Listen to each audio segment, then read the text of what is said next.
You're live from New Delhi. You're watching DD India News, India's voice to the world. I'm Lipakshi Khurana. Coming up in the next hour.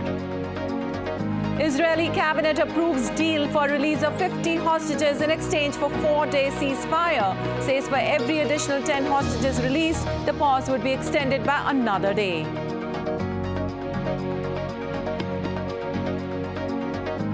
North Korea launches first by satellite. South Korea to resume surveillance flights near border with North. Partially suspends 2018's inter-Korean military agreement from 1 p.m. GMT today. India all set to host the virtual G20 Summit on Wednesday. All G20 leaders, including the African Union chair, invited. Climate change and green energy in top focus. Rescue teams start horizontal drilling from entrance of Uttarakhand tunnel as rescue operations enter day 11. Indian Air Force flies specialist equipment.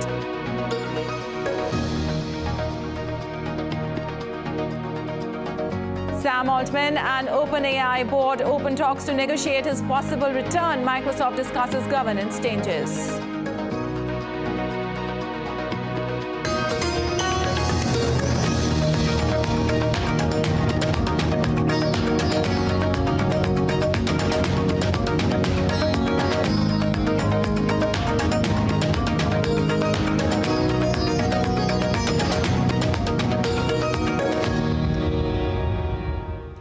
And the big story we are tracking at DD India News is the Israeli war cabinet voted a short while back supporting a deal to release some of roughly 240 Israeli hostages held by Hamas terrorists in Gaza in exchange for a multi-day truce. As per the deal, 50 hostages, women and children, to be released over 4 days, during which there will be pause in fighting. It said that for every additional 10 hostages released, the pause would be extended by another day. The Israeli government also approved freeing of a greater number of Palestinian prisoners in Israel. It says the truce deal will also allow hundreds of trucks of humanitarian, medical and fuel aid to enter all parts of Gaza. Also, air traffic to stop daily for 6 hours in north of Gaza during 4-day ceasefire. Earlier, Qatar proposed a hostage deal following weeks of continuous negotiations on Tuesday. And ahead of the cabinet meeting, Israeli Prime Minister also vowed the war would continue until Israel achieved all its goals.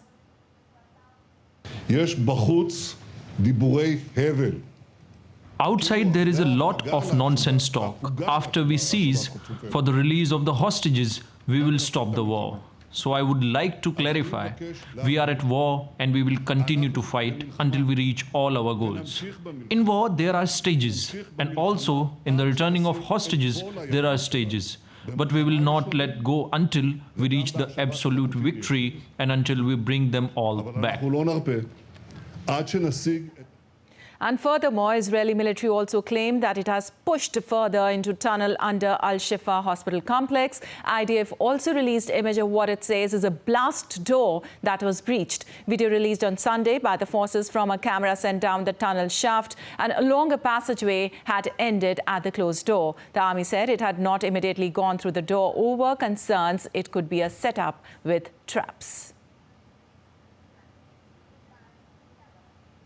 Moreover, Russian missiles on Tuesday hit port infrastructure and administrative building in Ukraine's southern Odessa region, according to the Ukrainian military. Russia used X-31 missiles, the southern military command added.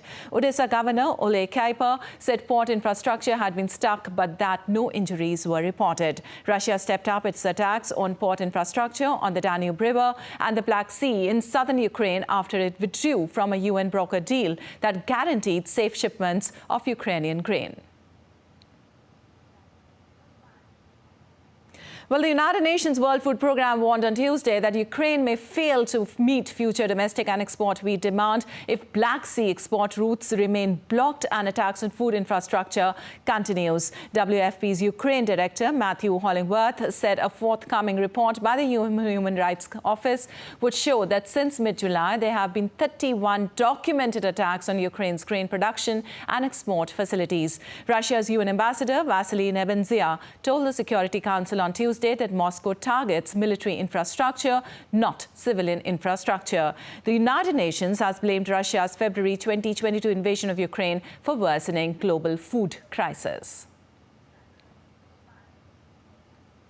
Meanwhile, footage filmed in Russia shows several groups of people walking towards Russian-Finnish border. The video shows people also using bicycles to cross the border. Over 500 asylum seekers have entered Finland in the last 2 weeks, most of whom are from Iraq, Yemen, Somalia and Syria.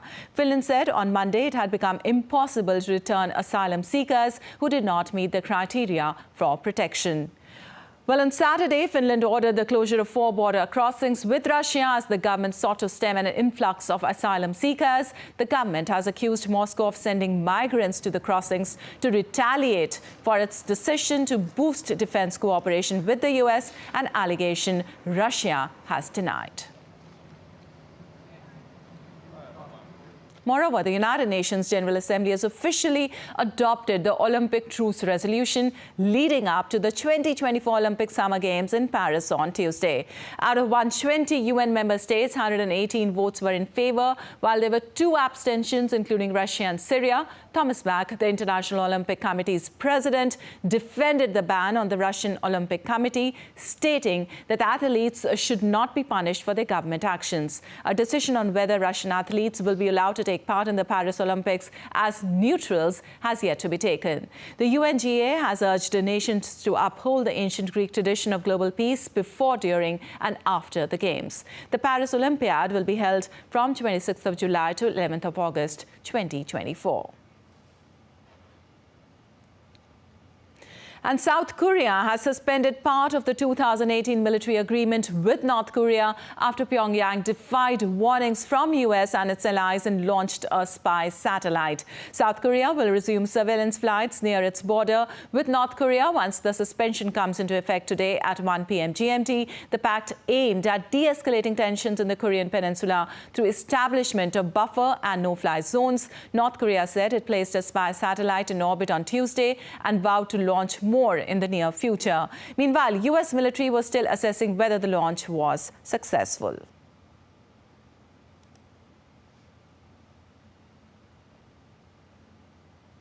The North Korean satellite launch comes after the country's leader, Kim Jong-un, visited Russia, where President Vladimir Putin promised to help Pyongyang build satellites.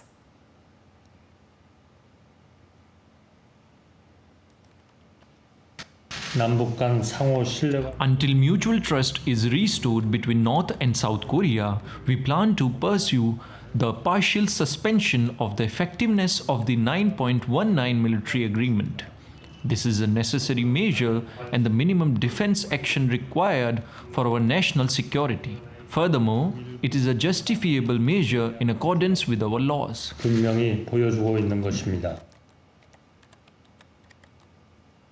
And North Korea's satellite launch has been met with condemnation from neighboring nations, international organizations and the US. Alerts were sounded across Japan as North Korea prepared for launch. Japanese PM Fumio Kishida said that at least 1 North Korean missile flew over the Japanese island of Okinawa.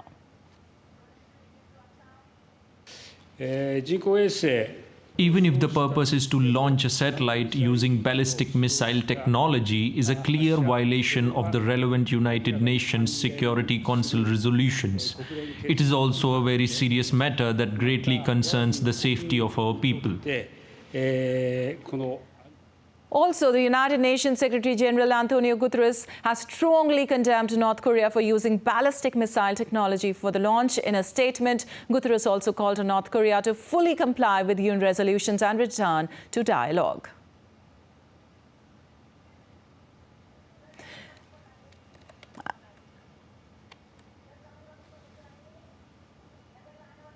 Well, we all know that the North Korean satellite launch has been met with condemnation from neighboring countries, including the US, and the inter-Korean military agreement has also been suspended.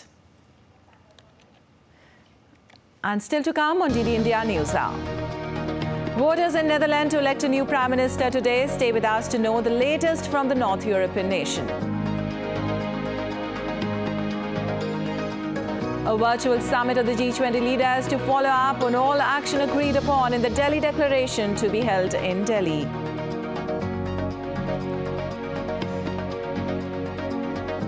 Awareness about health and nutritional benefits of millets is being conducted for visitors in India International Trade Fair.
Welcome to Haryana, where the indomitable spirit of humanity unites.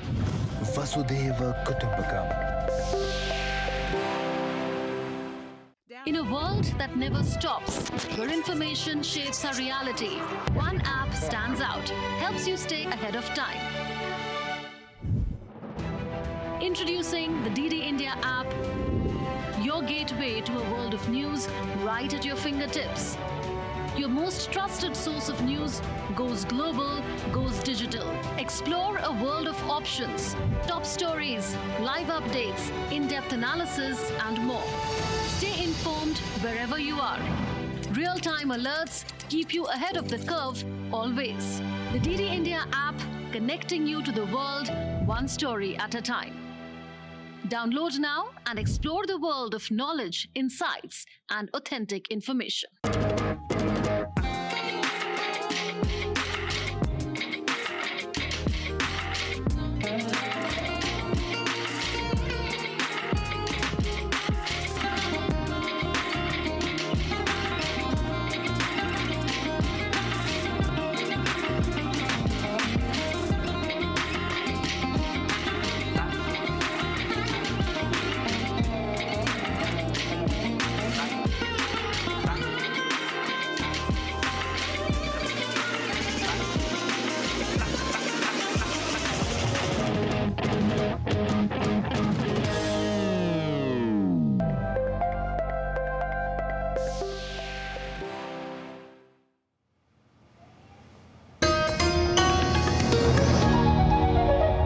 Welcome back. You're watching DD India News. I'm Lipakshi Kuran, and moving on. Voters in the Netherlands go to the polls today in an election that will bring the country its first new prime minister in more than a decade and determine how conservative the new cabinet may be. DD India correspondent Ross Cullen reports. Since 2010, Mark Rutte has been the Dutch Prime Minister after steering his party through 4 general elections. But for the first time in 13 years, voters in the Netherlands will have a new premier. Rutte's centre-right government collapsed in July over differences in how to reduce the flow of asylum seekers entering the country. He is the Netherlands' longest-serving Prime Minister, but he has lost popularity and he promised not to stand again. The election campaign centred on 3 main issues: immigration, the cost of living, and also climate change. Crucial social issues for voters include a housing shortage, failures in the healthcare system, and the growing gap between rich and poor. A majority of voters support right-leaning parties, but no one party is on track to take more than 20% of the vote. That means that, as is usual after a Dutch election, difficult coalition talks and compromises lie ahead for the political parties. In Paris, Ross Cullen reporting for DD India. Well, curtains are coming down on India's G20 presidency at the end of the month before it passes on to Brazil. A virtual summit of the G20 leaders is being held on Wednesday on the call given by India's Prime Minister Narendra Modi. Invitations have been extended to all G20 leaders and the African Union chair. The goal is to follow up on action which was agreed in the Delhi Declaration in the September summit, with focus on climate change and green energy. A virtual G20 leaders summit chaired by Indian Prime Minister Narendra Modi will be held on Wednesday. The summit was announced by Indian Prime Minister Narendra Modi during the closing session of the New Delhi G20 Summit in September 2023. Leaders Summit will be held tomorrow from 5:30 p.m. onwards under the chairmanship of the Honorable Prime Minister Shri Narendra Modi. All of you are aware that the 18th G20 Leaders Summit was held in New Delhi successfully on 9th and 10th September 2023. It saw the unanimous adoption of the G20 New Delhi Leaders Declaration. Throughout the G20 presidency, India has worked to ensure that the concerns of the Global South receive due cognizance. African Union has been included as a permanent member of G20. It may be recalled that the New Delhi G20 Summit witnessed the unanimous adoption of the G20 New Delhi Leaders Declaration. The virtual summit will take forward key select outcomes or action points from the New Delhi Summit, as well as review developments since then. The virtual G20 Summit is also expected to push for effective implementation of various G20 decisions, including through relevant national and international platforms. Throughout the G20 presidency, India has worked to ensure that the concerns of Global South receive due cognizance. We've also seen the inclusion of African Union as a permanent member of G20. And the virtual summit will provide an opportunity not only to discuss the implementation of the Leaders' Declaration, but also for the leaders to share views and enhance cooperation on critical challenges that we confront and address gaps in global governance, reaffirm our existing commitment towards the Sustainable Development Goals, and move towards a reinvigorated multilateral system that is better positioned to positively impact people's life. India holds the G20 presidency until 30th November 2023. The G20 troika during the Brazilian G20 presidency in 2024 will comprise India, Brazil and South Africa. Amritpal Singh's report for DD India. And for more, we have our correspondent Akshay Dongre with us. Well, Akshay, this virtual summit will be the second time the Prime Minister will be hosting the leaders of the G20 within a span of just over 2.5 months. While development, of course, will be the core agenda, what else can be discussed? Well, the entire idea, Lipakshi, when the idea of a virtual summit was in fact, brought up by the Indian Prime Minister Narendra Modi during the G20 presidency by India, was to follow up on all of the decisions that have been agreed by the leaders. For example, when we talk about the Delhi Declaration, or there are several points, be it the climate change issue, be it sustainable development issue, be it the empowerment of women, be it other issues like resolving conflicts in the region by talking about all of the developing world. The G20 had reaffirmed, or rather, they had come to a decision that merely taking a declaration, making a declaration, or deciding on things is not enough. And once the Leaders Summit is over, it takes about a year for the next G20 Leaders Summit to take place in the next host country, and it takes a lot of time. There is a lot of gap between these two Leaders Summit to follow up on all of the decisions that have been agreed upon by the leaders.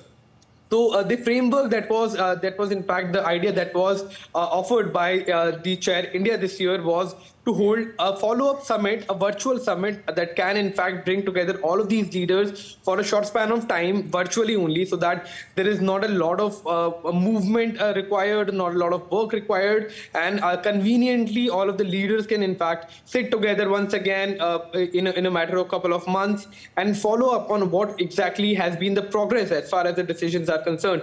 So once we talk about the agenda of the G20 and the Delhi Declaration, all of the issues, be it sustainable development, economic growth, or all of the other issues related to the development, not just financially, but also of the Human Development Index across the world, that will be followed up, that will be decided, that what exactly needs to be changed, because the world keeps on changing. And that is the idea behind this virtual summit. Lipakshi, back to you. Also, Akshay, throughout the G20 presidency, as you also said, India has worked to ensure that the concerns of Global South receive due cognizance. What can we expect when India is about to hand over the presidency to Brazil now?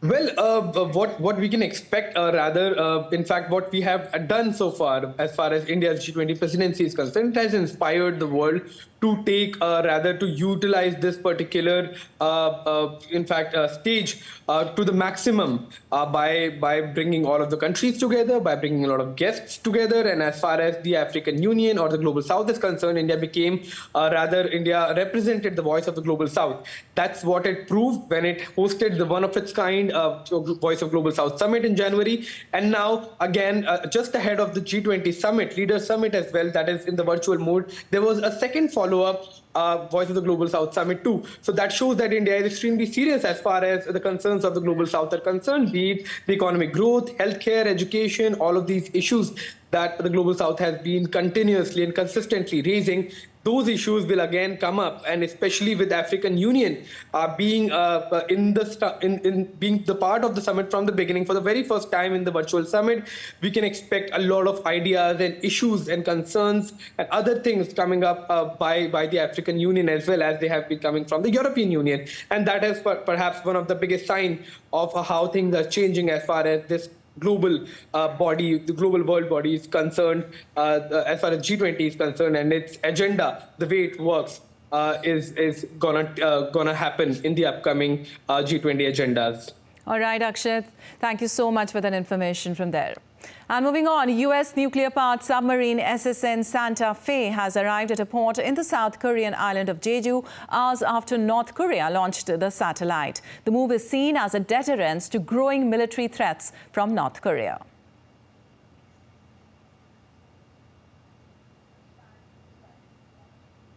And for more, we have our correspondent Chris Gilbert with us on this. Well, Chris, a North Korea satellite launch has been met with a lot of condemnation from neighboring nations and also the US. Can you tell us more about that? Yeah, so the US, Japan, and South Korea could not immediately verify claims from North Korea that it had, in fact, successfully launched a satellite into orbit. There has been some verification that, yes, indeed, a ballistic rocket was launched on Tuesday in the evening time, local time, quite late at night in North Korean time. And North Korea is claiming that this is a satellite, and if that is true, it'll be their first successful launch of a satellite into orbit out of 3 attempts this year. But as I say, the US, Japan, and South Korea are still working to verify the details. They, of course, have all met this launch with condemnation. Ballistic missile technology and its use is, banned for North Korea by UN Security Council resolution. North Korea says it is its legitimate right to conduct these launches of satellites and to use satellite technology to conduct surveillance just like any other country does. But most interestingly, and perhaps most importantly, South Korea has retaliated and responded to this most recent launch by suspending a military agreement, a 5-year standing military agreement with North Korea, which may have far-reaching ramifications we cannot foresee at the moment. Right. Also, Chris, inter-Korean military agreement has been suspended, as you told us. Can you tell us about the reactions from Korea itself?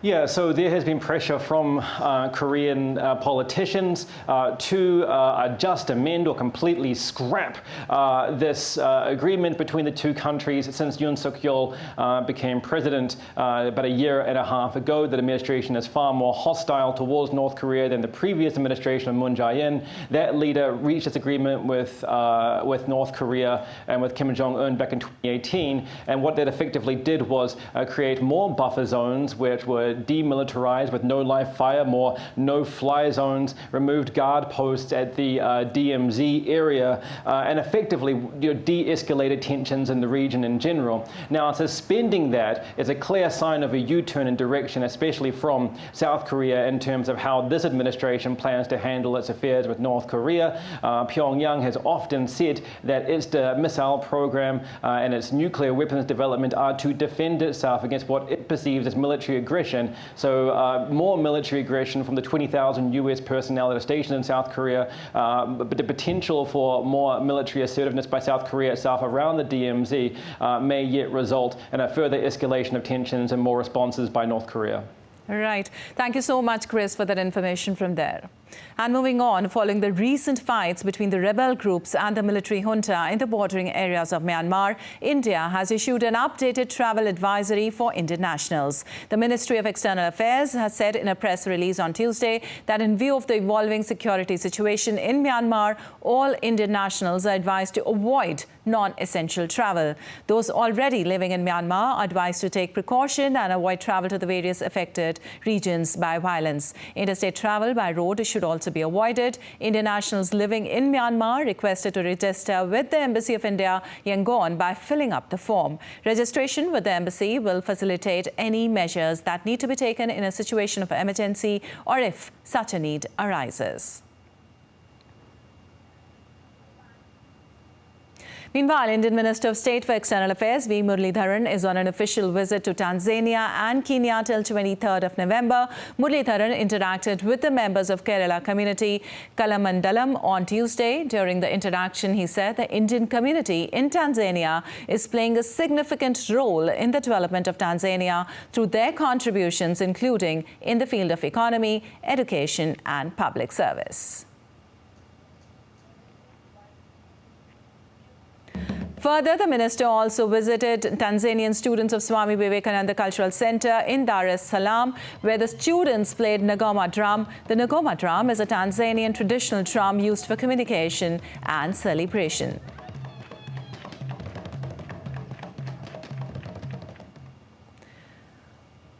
Also, the Indian minister offered prayers at Gurudwara Sri Guru Singh Sabha in Dar es Salaam, joining Sikh community with a rich 200-year history of contributing to Tanzania's economy.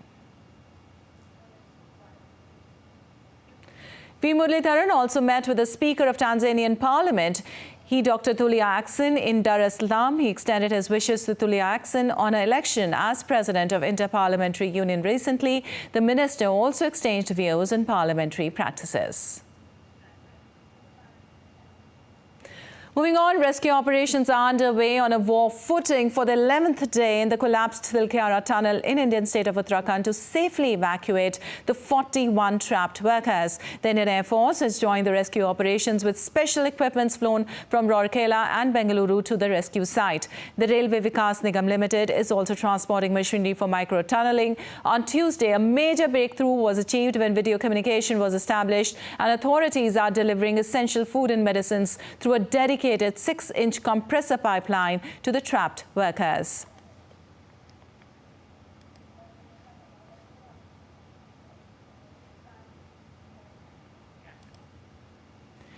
Also, United Nations has recognized 2023 as International Year of Millets. Awareness about health and nutritional benefits of millets is being conducted for visitors in India International Trade Fair at Ministry of Health's Pavilion. DD India correspondent Kriti Vadhera reports for more.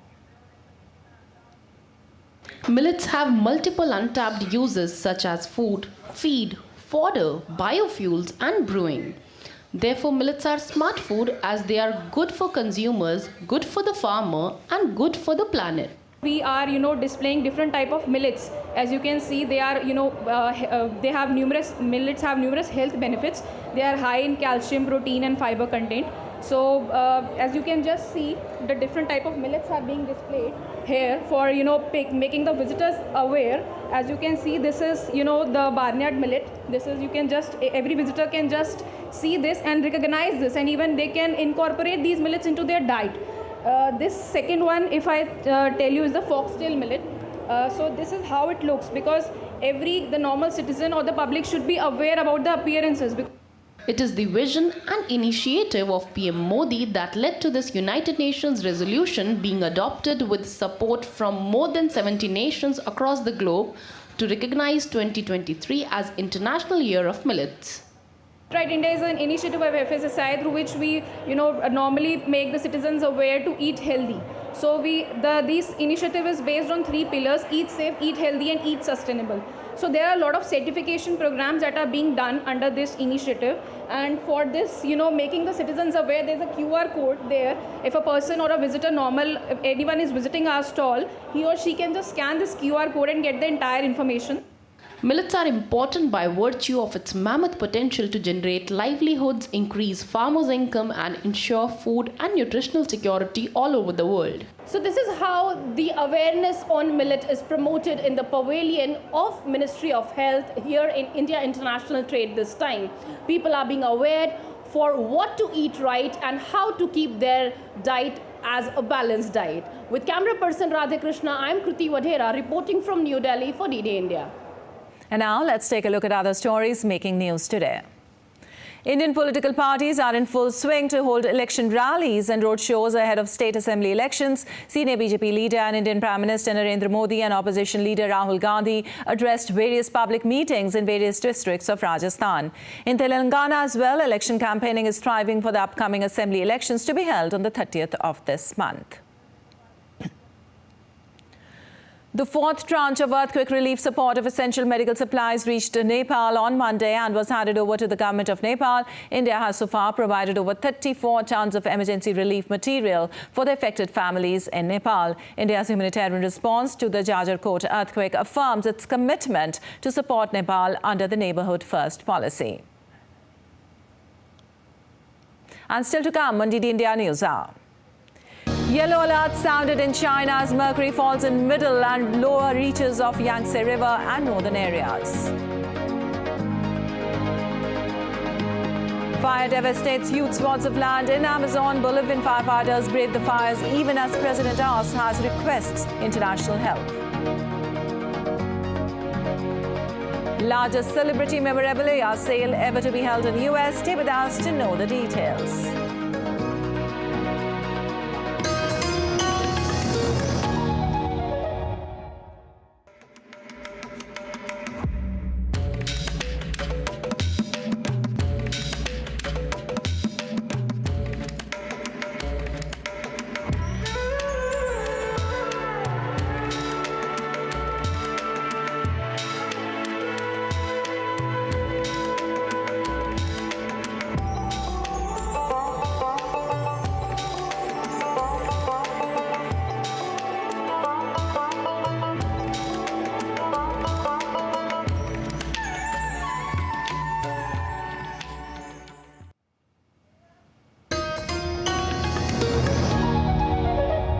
Welcome back. You're watching DD India News. I'm Lipakshi Khurana, and time now for a quick recap.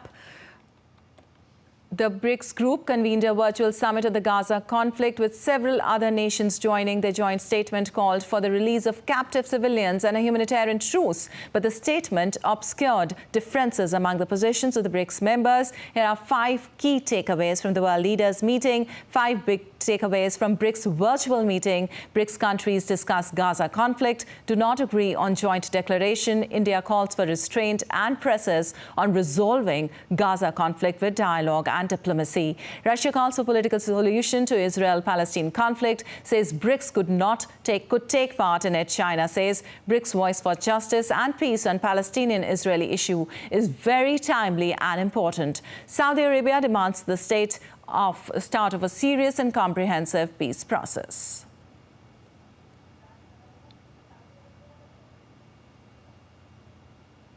And the United States has carried out 2 series of strikes against Iran-backed militias in Iraq. Notably, this is the first publicly reported U.S. response in Iraq to recent attacks against American troops in the region. The air raids come a day after U.S. forces were attacked at an airbase near Baghdad.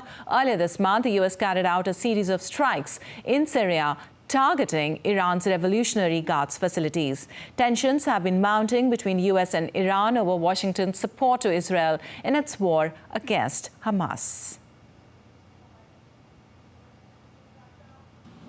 One of the aspects of non-discrimination is that athletes cannot be held responsible for the actions of their governments or their national Olympic committees. All athletes who are qualified on the field of play and are abiding by the rules of the Olympic Charter must have an opportunity to participate in international competitions. Moving on, China's National Meteorological Center has issued a yellow alert for a cold wave, predicting low temperatures and gales in some parts of the country. Temperatures are expected to drop by 6 to 10 degrees Celsius in the middle and lower reaches of the Yangtze River and northern areas. Some Inner Mongolia Autonomous Region and northeast China could see temperatures drop over 16 degrees Celsius.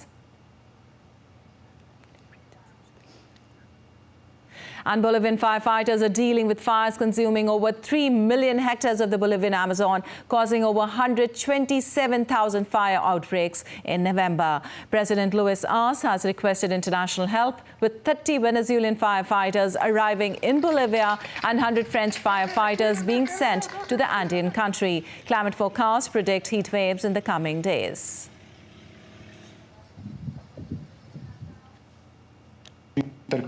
There are communities that do this type of forest burning. There is a complexity to all of this, and it is being analyzed in depth in order to apply effective regulations so that we can drastically reduce fires.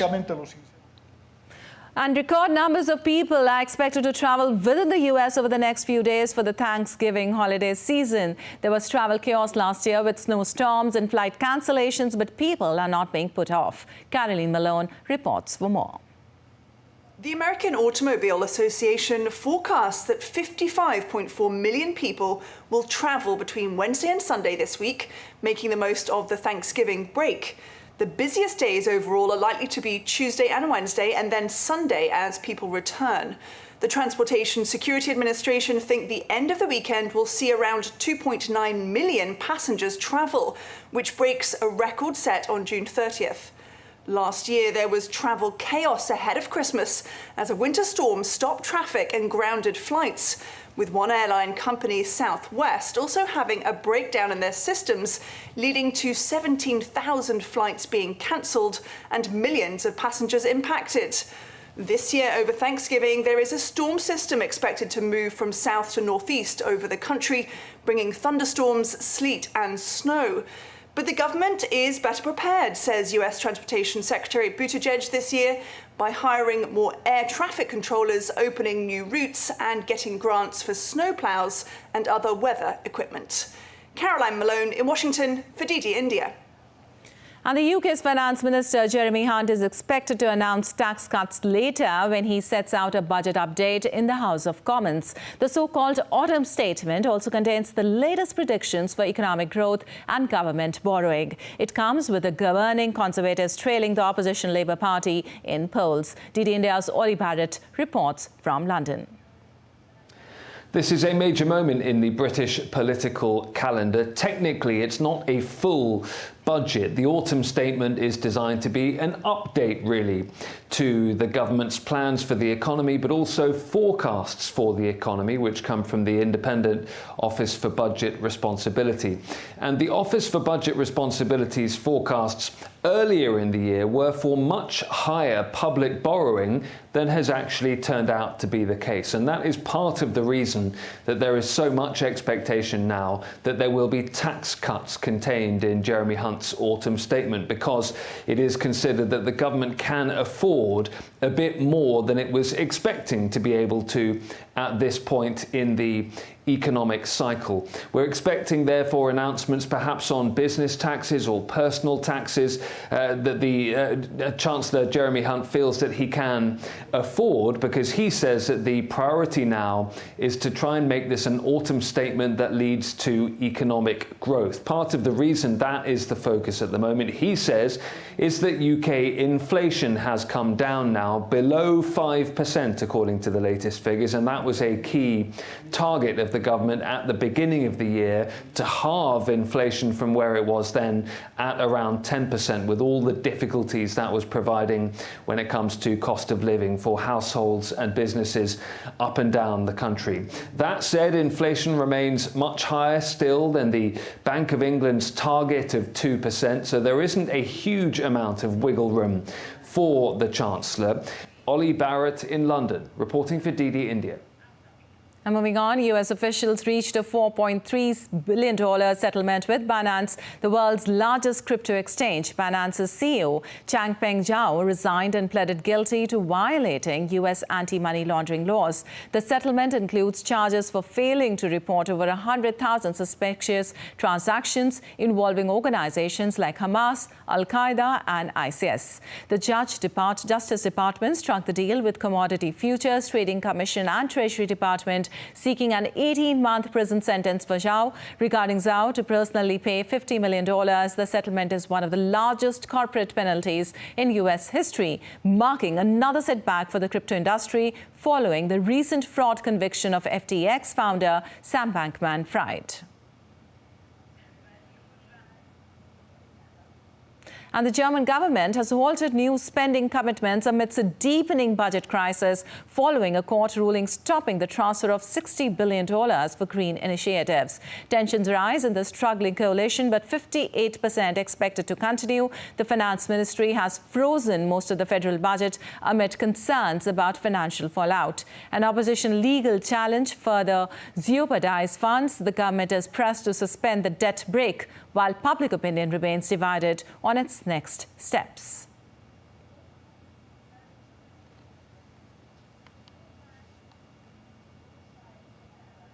And now let's take a look at other stories making news around the world.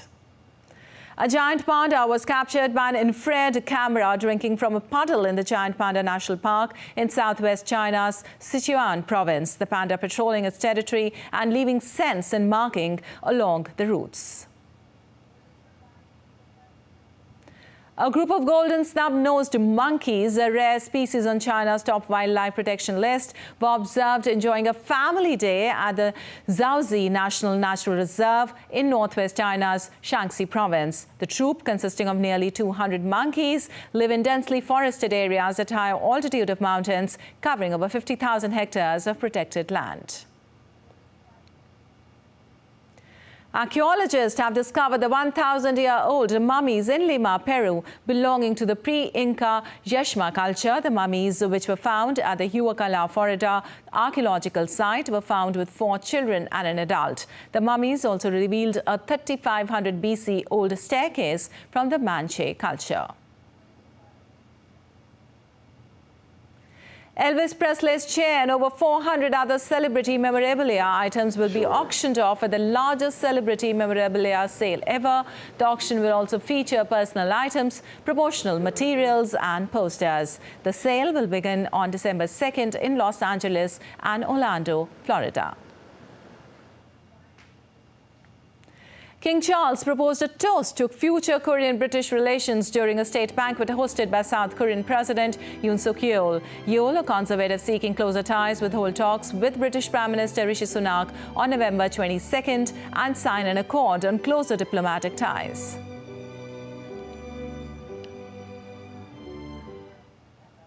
And still to come on DD India News Hour. OpenAI board and Sam Altman in talks with return of the former CEO. It is day 2 at Global Fisheries Conference India 2023 today. We get you more after the break. And India's Pankaj Advani wins World Billiards Championship for record 26th time.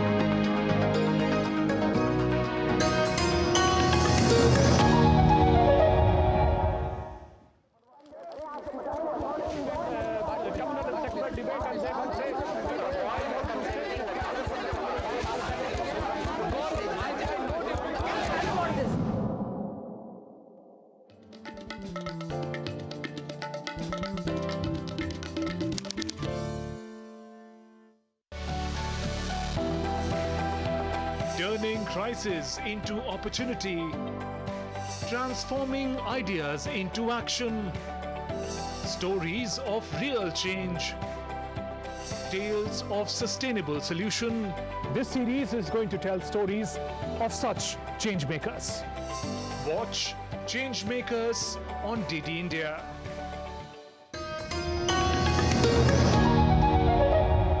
Welcome back. You're watching DD India News. I'm Lipakshi Khurana, and on to business news now. We have a 5-day hot streak has come to an end on Wall Street following the release of minutes from the Federal Reserve's last policy meeting. With inflation remaining stubbornly high, the Fed provided no guidance on when it will start lowering interest rates. William Denselor reports from New York. An overarching view on Wall Street is that the Federal Reserve has finished its policy of interest rate hikes. But inflation remains above the Fed's 2% target, and the central bank appears in no rush to start lowering those rates again anytime soon. Minutes from the Fed's last meeting 3 weeks ago reveal that members want to see monetary policy remain sufficiently restrictive to ensure price pressures continue to ease. Those Fed minutes dampened sentiment on Wall Street Tuesday. The Dow S&P fell 0.2% and the Nasdaq closed the day down 0.6%. And in retail news, Abercrombie & Fitch closed the day up over 2% on a strong earnings report. And electronics vendor Best Buy fell over 0.5% following weaker than expected quarterly numbers. William Denslow in New York reporting for DD India. Well, Sam Altman and ChatGPT interim CEO Emmett Shear have opened negotiations aimed at possibly reinstating the ousted CEO and co-founder. Microsoft is discussing a list of governance challenges it plans to request from OpenAI's board. Discussions are happening in order to improve the board itself. Microsoft is the artificial intelligence startup's biggest investor. Microsoft, which offered to hire Altman, has said it is amenable to him returning to the ChatGPT maker as long as certain criteria are met. The changes Microsoft is pushing for includes OpenAI to increase the size of the board and boost the experience level required for the members. Microsoft's deal with the artificial intelligence firm already required the startup's board to seek Microsoft approval for a merger, something which didn't occur this past weekend when the OpenAI board sought to merge with rival artificial intelligence startup Anthropic.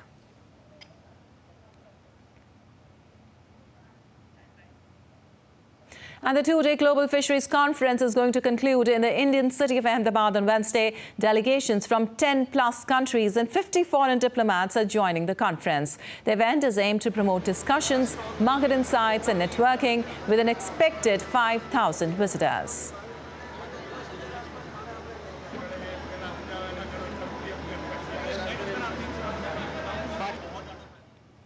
While India and Greece target doubling their bilateral trade by 2030, Indian export of aluminium, organic chemicals, fish and crustaceans has increased over the years. DD India's Jessica Taneja caught up with the Greek ambassador to India. Here's what he said. Of course, there have been talks and initiatives to make Greece become India's gateway to Europe, the biggest port. How are we going about that? What I like to underline to my Indian interlocutors about that is that it is already in 2 ways the gateway to Europe for India, Greece. The one way is the geographical one, that it will becoming it will go strengthening from time to time as the volume of the trade with Europe increases, and this will be going through mainly through Greece, because to go from India to Greece, I mean, for a product is the fastest and the cheapest way, and in this way we are the gateway for India. We hope also to have Indian investments in Greece. Is the second part of the thing. But the other, let's say the other aspect. On the other hand, Greece is the gateway for India to Europe because of its merchant fleet. And now we're joined by our correspondent Jessica Taneja for the Global Fisheries Conference information. Well, Jessica, the conference aims to bring together key stakeholders on one platform for fruitful discussions, market insights, networking. How will this benefit the sector?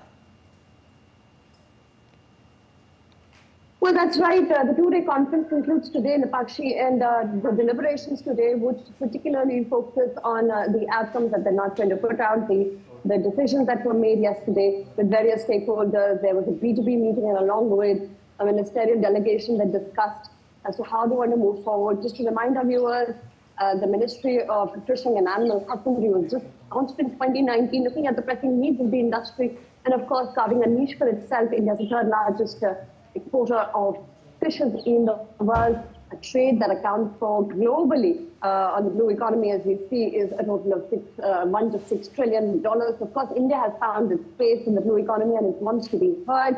And this conference brings in various stakeholders as to how India can position itself there.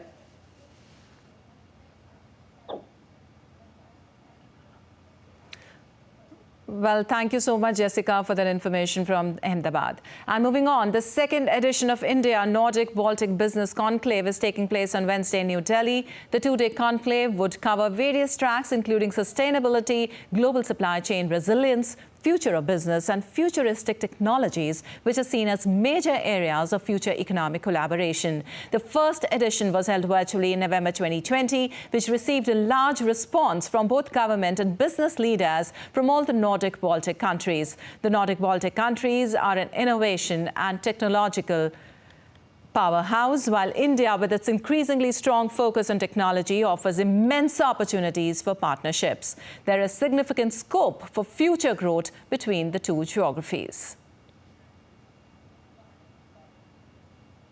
Moving on, the Federation of Indian Chamber of Commerce and Industry, through the support of META, successfully concluded its XR Open Source Fellowship Program for Indian developers. The program supported 100 developers working on XR technologies by enabling them to contribute to the open source XR projects. These developers shared their elation with DD India, reveling not only over their current success, but also hinting at a future where technology meets creativity to redefine possibilities. I'm very excited to be part of this XR fellowship and also being selected as the top 10 performer. It has been a very enriching and learning experience, and I really appreciate Reskill India, Meta and Figgy for having provided this opportunity for all the youngsters. I'm looking forward to furthermore of their ventures, and this has been a very motivating platform for me, and I look forward to thrive in this XR design. This came my way unexpectedly, and I happened to join it and I happened to get through it, so I'm really happy. Apart from that, what we made was a plugin that we had we integrated WordPress, React and A-Frame together so that we could have our objects imported within A-Frame in the WordPress setup dynamically, and then we could save it also. So that was a main selling point that we had there without using Node modules, so that was another plus point there. Also, Ashish Kulkarni, chair of FICCI AVGCA XR Forum, said empowering Indian developers through the XROS Fellowship Program has been transformative. It's a gateway for our tech community to lead in XR, he said. Let's take a listen. We have been at the forefront of actually pushing this agenda of AVGC XR. What XR means is extended reality. Extended reality comprises of augmented reality, virtual reality, and mixed reality. And as we move and leap into the future, we see that every day there is a new technology that's evolving. And in the space where we are into the content, digital content economy and the digital content ecosystem, the XR plays a very major role, because there have been years and years of passive consumption of content. Like we are watching a screen or somebody trying to tell us and we are observing it. Well, you're watching DD India News Hour. Time now for some sports news. Indian queuist Pankaj Advani won the IBSA World Billiards Championship title in Doha Tuesday for a staggering 26th time. Beating compatriot Saurav Kothari in the final, Advani defeated Kothari 1,416 in a rematch of last year's title clash in Kuala Lumpur. He had won his first world title in this competition way back in 2005, while Advani has won the long format for the 9th time. He triumphed in the point format championship on 8 occasions, besides winning the World Team Billiards Championship once. Well, we have the actor and jury member Manoj Joshi with us from the 48 Hours Film Challenge IFFI in Goa. Our correspondent Shama Mishra interviews him to gather his views on the event. The 48-hour film challenge is already kick-started, and we have one of the jury members. Sir, welcome to DD India.